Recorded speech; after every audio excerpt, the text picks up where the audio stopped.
The Arborcare Group is made up of several companies operating in the forestry, agricultural and landscaping sectors. Arborcare has for several years been following the development of drones, with the intention of introducing the technology into the forestry and agricultural sector.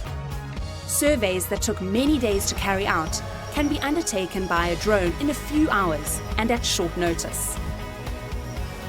The use of drones enables operations to be planned flexibly, providing on-demand imagery. The use of drones can influence important economic factors such as safety, productivity, and operational flexibility. Its efficiency, cost-effectiveness, and ease of use open up major potential for the use of drones. Drones are an innovation that is perfectly in line with the requirements of contemporary forestry and agricultural technology. Arborcare continues to stay actively involved in the development of drone use, raising forest management to new heights.